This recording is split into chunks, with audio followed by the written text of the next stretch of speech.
servait le seigneur en même temps cette nuit-là. L'une d'elles, Wang Bechuan, était d'une beauté éclatante et avait clairement la faveur du seigneur, mais elle prétendit qu'elle n'était pas disponible ce soir-là et refusa de partager sa couche. Le seigneur, sans insister, prit alors dans ses bras l'autre dame, l'épouse officielle. Cependant, Wang Bechuan ne quitta pas la chambre, elle s'assit sur le côté avec un livre, concentrée sur sa lecture. C'était la première fois que le seigneur voyait une femme aussi singulière. Et elle perdit rapidement l'intérêt pour la femme qu'il tenait, car peu de dames aimaient lire le rouleau mystérieux du désert. Ce n'était pas un livre ordinaire. Celui qui en percerait les secrets pourrait unifier tout le désert. Le seigneur soupçonna que la venue de Wang Bechuan pour ce mariage diplomatique cachait un but secret. Voulant la mettre à l'épreuve, il découvrit par hasard qu'elle possédait une mémoire prodigieuse. En quelques minutes, elle récita le texte à l'envers et donna même son interprétation personnelle. Le seigneur fut impressionné et jura de la garder à ses côtés jusqu'à ce qu'elle devienne de son plein gré sa femme. L'épouse officielle, reléguée au second plan, n'imaginait pas que Wang Bechuan puisse détourner ainsi l'attention du seigneur dès son entrée au palais. À partir de ce moment, elle devint pour elle une rivale à abattre. Pour préparer la fête des lanternes, l'épouse officielle mit tout en œuvre pour plaire au seigneur. Elle offrit à Joudaran, l'eunuque personnel du seigneur, une boîte de bijoux, afin d'apprendre ses préférences. Joudaran, ravi,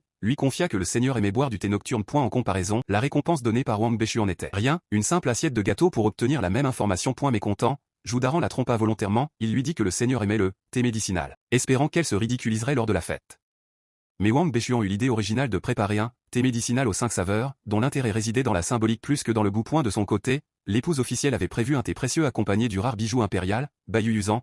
Les deux se disputèrent les louanges, aucune ne l'emportant. Pour les départager, le général proposa une nouvelle épreuve, des travaux d'aiguille, avec pour prix une rare bouillie verte, récemment confisquée. L'épouse officielle, déterminée à gagner, fit voler en pleine journée tous les fils à broder de Wang Bechuan et acheta tout le stock de la ville, voulant la contraindre à abandonner. Face à ce coup bas, Wang Bechuan pensa à utiliser les racines de L, arbre décodeur, en guise de fil. Ces racines sont souples et résistantes, permettant de tisser un tissu protecteur capable de repousser les coups de lame. Mais leur transformation en fils fin est extrêmement difficile, les effilocher et les polir demanderaient un temps interminable.